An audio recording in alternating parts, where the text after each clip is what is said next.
Hey everybody, happy Wednesday. Hope you guys are having a good day. Hope you guys are having a good week. And I think today's pretty eventful. First off, just to be proud dad moment, it is Sophie's 7th birthday today. That means I've been a dad for 7 years. They've let me be a dad for 7 years. It's pretty cool to think about. And of course, the inauguration's today, and that's another big moment for us as a country. So big day. So last couple weeks, we've been talking about goals and setting goals and what that means. And we started this series talking about our New Year's resolutions.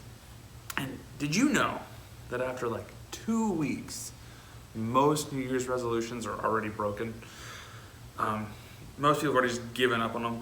They said by the end of January, fewer than 25% of people are still committed to their goals.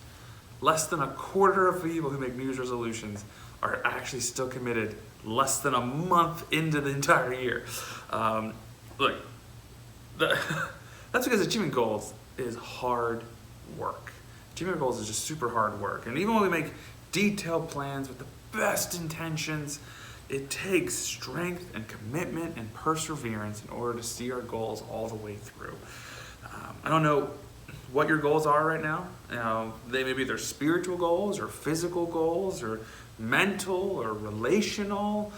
Maybe they're even God-sized goals. And whatever goals you have right now, I've got some good news and some bad news for you. The bad news is, if you haven't already, you're going to experience some opposition, frustration, and really a lack of motivation on your way of achieving your goals. But the good news, there's hope when your goals are too much to handle on your own. When things get difficult and you feel weak or discouraged, how do you keep pursuing your goals and finishing strong? Well, we're going to continue to see what the story of Nehemiah has to say, what it has to show us about this. So if you weren't here the last couple of weeks, or if this is your first video that you're watching with us here, let me speed you up a little bit on what we've all been talking about. It all started with the city of Jerusalem, the home of the Jewish people. So long ago, the city of Jerusalem was destroyed by an enemy army. God promised the Jewish people that they would one day return to Jerusalem. The Jewish people slowly began rebuilding Jerusalem. And although people were actually starting to live in Jerusalem now, Nehemiah learned the walls were still down, or they were still in horrible shape. So Nehemiah wanted to repair the walls so that he could honor God and protect his people. So for months, Nehemiah prayed and planned and prepared. Nehemiah asked the king to let him help repair the walls. The king said yes, so Nehemiah recruited a team to help, but not everyone was that excited about this idea. So once he arrived in Jerusalem, Nehemiah got to work. He convinced tons of people living in Jerusalem to work together and repair the city walls. The priests rebuilt the sheep gate, the Tekoites, they made repairs to the wall, and Jedediah repaired a wall that was opposite of his house, and Meremoth repaired another section of the walls. And you're probably wondering yourself, like, what? Who? Why all these details? Why does it matter who did what and who did where and all these things? Well, the big thing to take out of this is that there were so many people who were willing to get involved. This wasn't a project Nehemiah could have done on his own. This was a team effort. We see in Nehemiah chapter 4, verses 1-3, it says, when Sanballat heard that we were rebuilding the wall, he became furious. He mocked the Jews before his colleagues and the powerful men of Samaria and said, "What are these pathetic Jews doing? Can they restore it by themselves? Will they offer sacrifices? Will they ever finish it? Can they bring these burnt stones back to life from the mounds of rubble?" Then Tobiah the Ammonite, who was beside him, said, "Indeed, even if a fox climbed up what they are building, he would break down their stone wall." let's talk about bullies. These guys called them weak, mocked their quality of work, mocked their pain, mocked their beliefs, and just tried to crush their hope. And even though Nehemiah and his team were being obedient to God, they still had to deal with haters. They had to still deal with people who didn't like what they were doing. So let's see how Nehemiah and his team handled, this opposition, this frustration. Well, Nehemiah 4, verses 4 to 6 goes on to say, "Listen, our God, for we are despised. Make their insults return on their own heads, and let them be taken as plunder to a land of captivity. Do not cover their guilt or let their sin be erased from your sight, because they have angered their builders. So we rebuilt the wall until the entire wall was joined together up to half its height, for the people had the will to keep working." And there's so much that we could talk about here. But this is kind of what I noticed. Nehemiah didn't get distracted. He didn't fight with these guys. He didn't add to their drama. He didn't even respond. Nehemiah then took it to God. He asked God to hear his prayers and make it right. And he wasn't afraid to be honest with God about what he was feeling. He wanted these guys to be punished. And Nehemiah kept going. He and his team kept building no matter what these guys had to say. They rebuilt the wall to half of its original height, and everyone poured their hearts into it. That's amazing. So then we continue on Nehemiah, and starting in chapter 4, starting verse 7. It says, "When Sanballat, Tobiah, and the Arabs, Ammonites, and Ashdodites heard that the repair to the walls of Jerusalem was progressing, and that the gaps were being closed, they became furious. They all plotted together to come and fight against Jerusalem and throw it into confusion. So we prayed to our God and stationed a guard because of them day and night. In Judah, it was said, 'The strength of the laborer fails, since there is so much rubble. We will never be able to rebuild the wall.' And our enemies said, 'They won't realize it until we're among them and can kill them and stop the work.' When the Jews who lived nearby arrived, they said to us time and again, 'Everywhere you turn, they attack us.' So I stationed people behind the lowest sections of the wall at the vulnerable areas. I stationed them by families with their swords, spears, and bows. After I made an inspection, I stood up and said to the nobles, the officials, and the rest of the people, 'Don't be afraid of them. Remember the great and awe-inspiring Lord, and fight for your countrymen, your sons and daughters, your wives and homes.'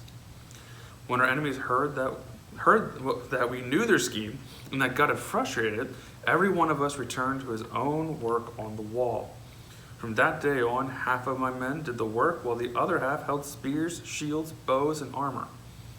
The officers supported all the people of Judah who were rebuilding the wall. The laborers who carried the loads worked with one hand and held a weapon with the other. Each of the builders had his sword strapped around his waist while he was building, and the one who sounded the ram's horn was beside me. Then I said to the nobles, the officials, and the rest of the people, 'The work is enormous and spread out, and we are separated far from one another going along the wall. Wherever you hear the sound of the ram's horn, rally to us there. Our God will fight for us.'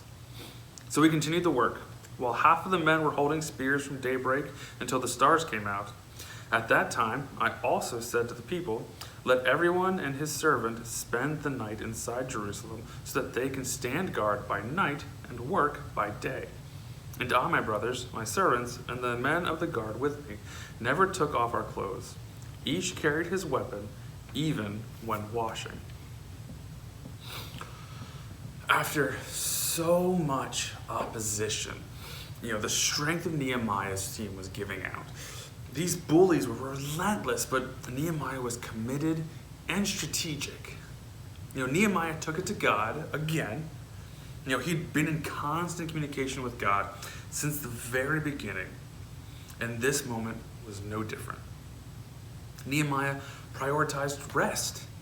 He knew he and his team needed rest if they were going to have the strength to keep going, so they found a way for them to work in shifts. Nehemiah chose community. Nehemiah's team committed to protecting and supporting each other for as long as their opposition lasted.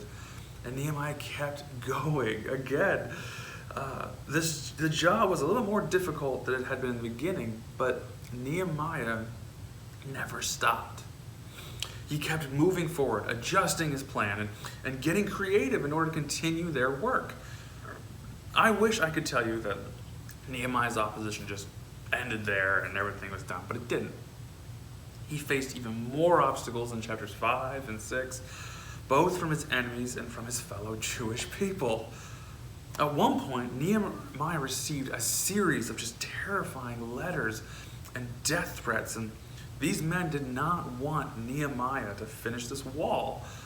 But watch how Nehemiah reacts. And so in Nehemiah chapter 6, verse 9, it says, "For they were all trying to intimidate us, saying they would drop their hands from the work and it will never be finished. But now, my God, strengthen my hands." Strengthen my hands. Nehemiah prays. He just prays to God.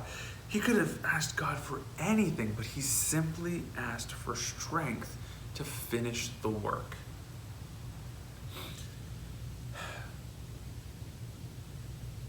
When Christy and I first got married, which I'm laughing now because that was almost 10 years ago, but when we first got married, neither one of us had a job. Christy was going to start teaching at a small little Christian school for a little bit, and I was still looking for work.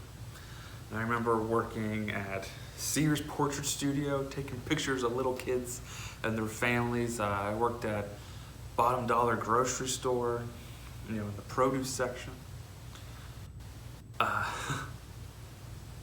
It was rough. We spent the first 6 months of marriage living with Christy's parents. We spent the following year and a half living in Bethel, looking for work, and I remember one day just getting so frustrated and just walking out of the house mad and going for a walk. It was like 10 o'clock at night. And I remember coming up to a church and seeing the giant cross they had, and it felt like in that moment God was telling me, stop doing this on your own. Stop trying to do this by yourself. You're not strong enough, but I am. And I will give you the strength to keep going. And it's crazy to think about that now, because it wasn't too long after that our friend John Fowler, missionary in Panama, told me about a church that was looking for a youth guy, full-time. That was Waterdam Church. And it's just amazing to think now how God gave me the strength to keep going and keep moving forward. And because of that, here I am. And it's fantastic. So, all right. Well, hundreds of years after Nehemiah lived, there's another man with a God-sized goal, to spread the good news of Jesus to the whole world. His name was Paul, and he's one of the leaders of the early church. At some point during Paul's ministry, he wrote a letter to a young man named Timothy, who he was mentoring to encourage him. And so in 2 Timothy, chapter 1, verse 7, it says, "For God has not given us a spirit of fear, but one of power, love, and sound judgment." We all know what it's like to face obstacles, and this is never more true than when we're chasing after our God-sized goals. Although God never promises the process will be easy, here's what we were promised. We don't need to be afraid. God's Spirit will be with us. God will give us strength. Along with strength, Paul mentioned love and self-discipline too. When God gives us God-sized goals, the challenges and opposition we face can be a gift. The resistance helps us strengthen our faith muscles, grow in love and develop grit. Just like Nehemiah planned to experience opposition, we could expect to face difficulties when we're pursuing God-sized goals. But here's the good news I promised. No matter what the world throws at us, God gives us strength to pursue God-sized goals. See, so sometimes it seems like, our challenges become the most difficult just before we cross the finish line. That was certainly true for a man named Derek Redmond. Derek Redmond was a runner who competed in the 1992 Olympics. Derek planned, he prepared, and he trained hard. But 250 meters away from the finish line, his hamstring tore. He fell to the ground in agonizing pain.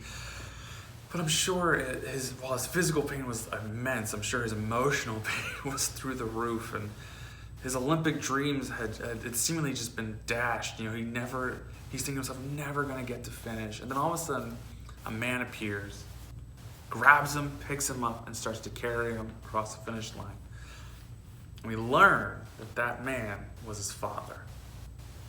He ran past security, ran past everybody just to pick up his son and helped him cross the finish line. I love that story. At some point, we're gonna face opposition that threatens to keep us from achieving our goals. Opposition can feel overwhelming, especially if you're alone.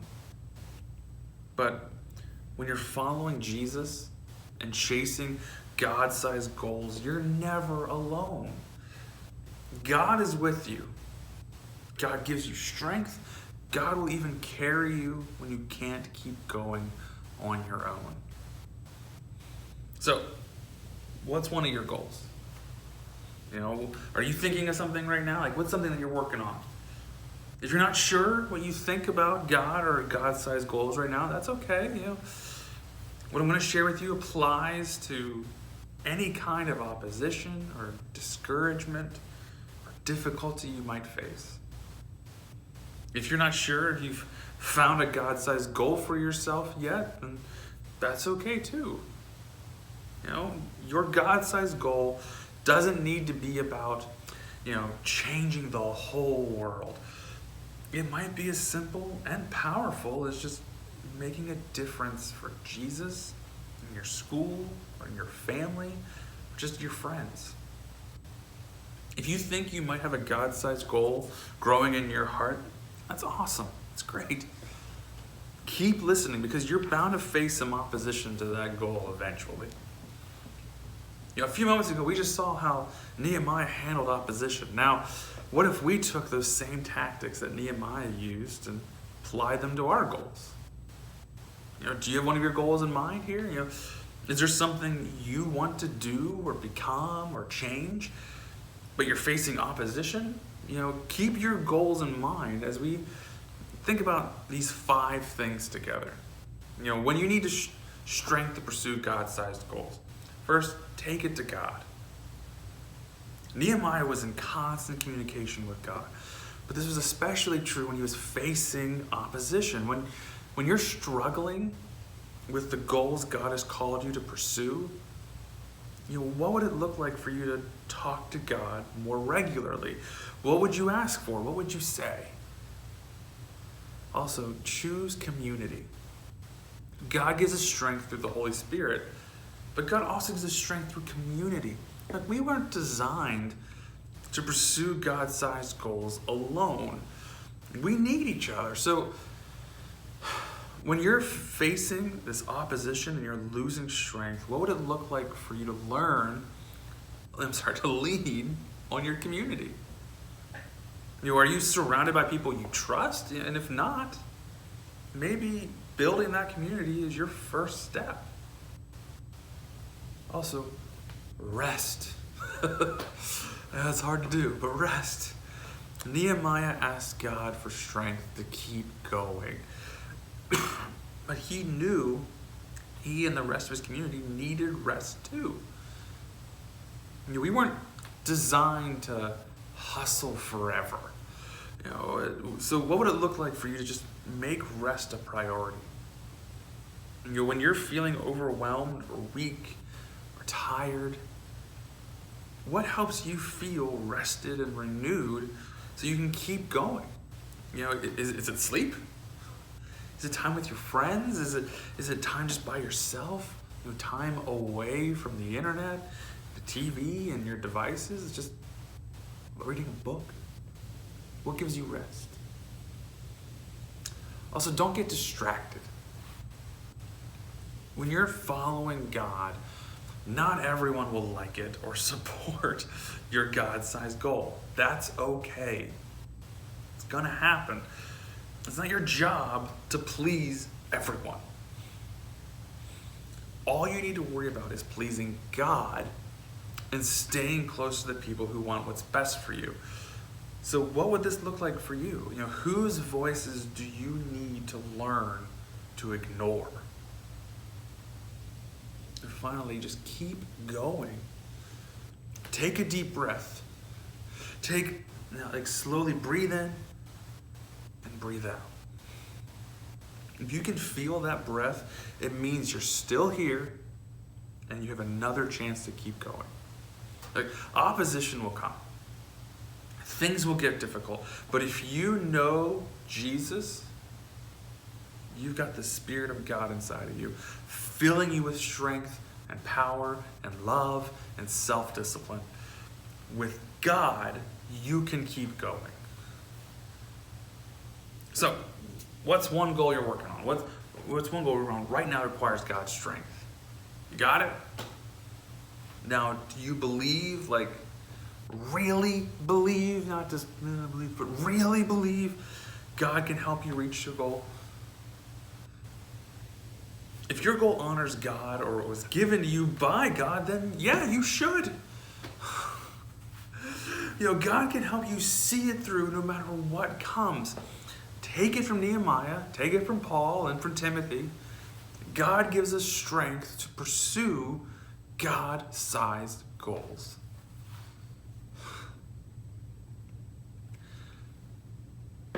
I love you guys. I hope you're having a great week, like I've said. And I hope this month has been treating you well. It's snowy outside. We got snow. Go play outside. Go throw a snowball at somebody. Enjoy this time, but don't get distracted by the chaos around us. Keep working on your goals. Keep moving forward. We got this. We're gonna be okay. Talk to you guys later. Bye.